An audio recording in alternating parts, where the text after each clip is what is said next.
Turn a Panty to 2021.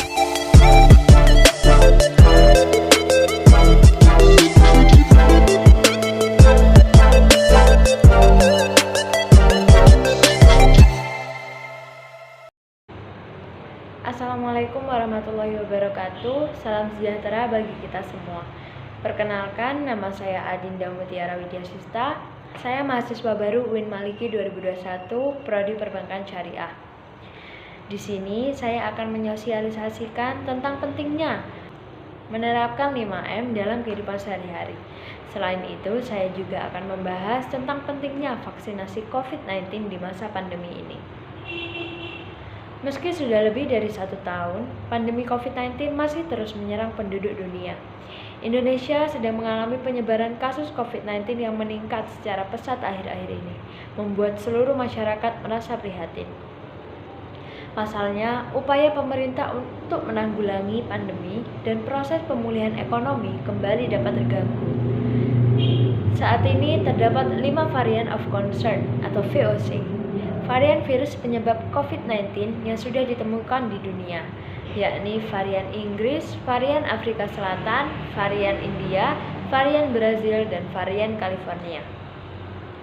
Suatu varian dapat disebut VOC jika sudah terbukti secara penelitian ada 1 atau lebih 3 efek yang dikhawatirkan, yakni lebih mudah menular, lebih mematikan, dan membuat efektivitas vaksin berkurang.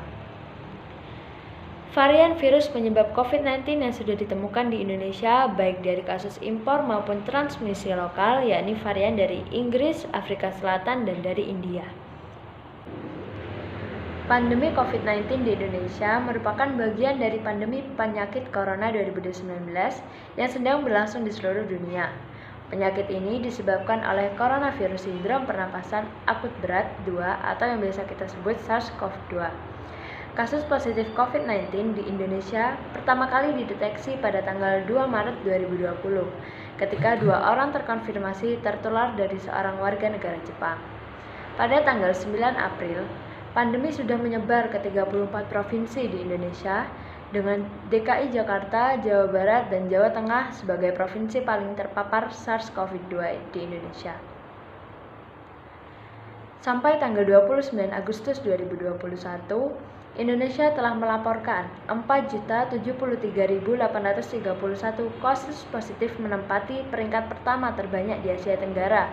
Dalam hal angka kematian, Indonesia menempati peringkat ketiga terbanyak di Asia dengan 131.923 kematian.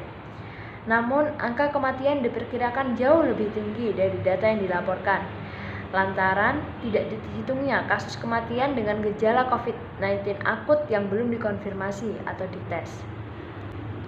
Sementara itu diumumkan 3.724.318 orang telah sembuh, menyisakan 217.590 kasus yang sedang dirawat. Pemerintah Indonesia telah menguji 21.279.118 orang dari total 269 juta penduduk, yang berarti hanya sekitar 78.927 orang per 1 juta penduduk. Sebagai tanggapan terhadap pandemi, beberapa wilayah telah memberlakukan pembatasan sosial berskala besar atau PSBB pada tahun 2020. Kebijakan ini diganti dengan pemberlakuan pembatasan kegiatan masyarakat atau PPKM pada tahun 2021.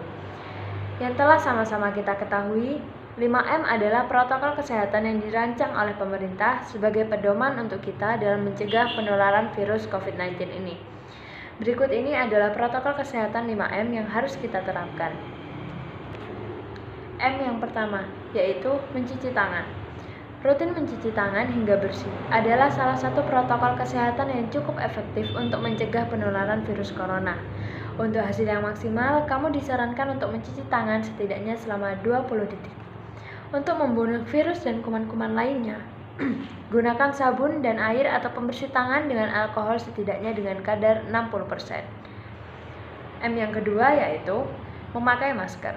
Penggunaan masker di dalam rumah perlu dilakukan ketika terdapat anggota keluarga yang terinfeksi COVID-19, terdapat anggota keluarga yang berpotensi terkena COVID-19 karena aktivitas di luar rumah, merasa terjangkit atau mengalami gejala COVID-19, ruangan sempit sehingga tidak bisa menjaga jarak minimal 2 meter.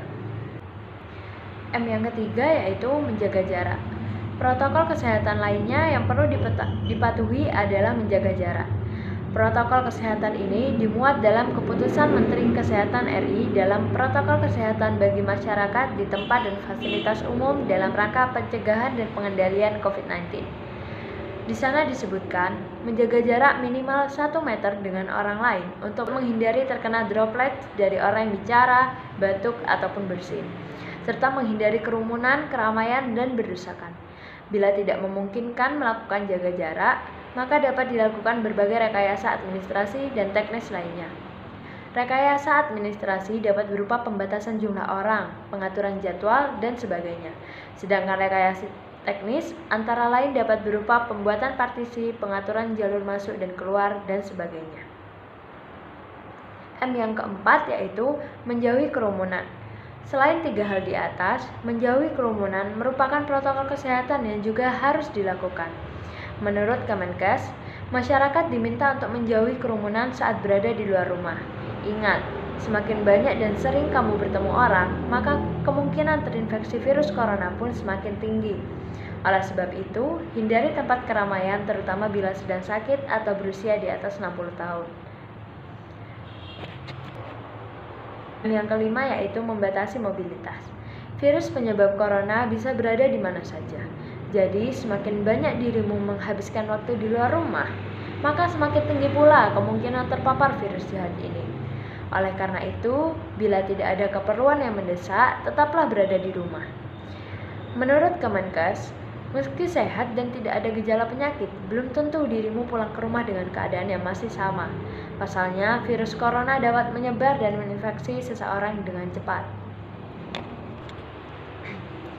Selain menerapkan prokes 5M tersebut, kita juga dihimbau agar mendapatkan vaksinasi COVID-19 yang saat ini sedang didistribusikan oleh pemerintah Indonesia secara gratis untuk masyarakat Indonesia yang memenuhi syarat.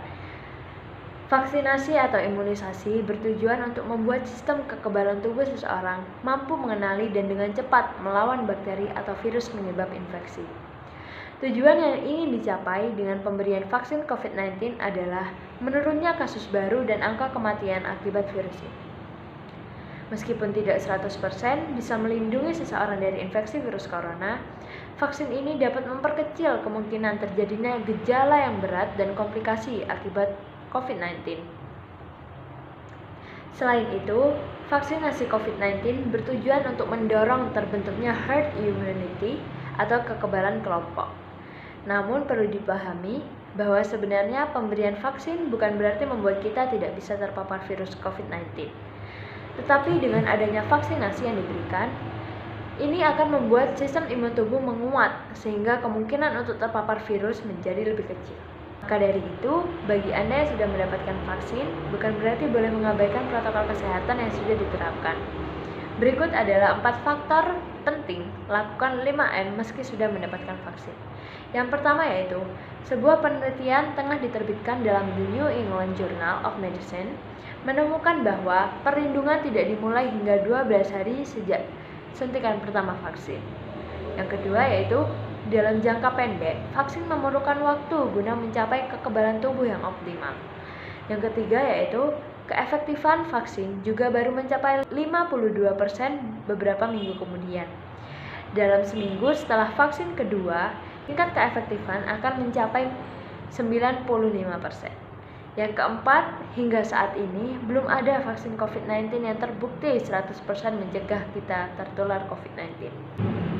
Vaksin COVID-19 diharapkan bisa menjadi solusi untuk menyudahi pandemi yang telah memakan banyak korban jiwa, serta melumpuhkan aktivitas masyarakat.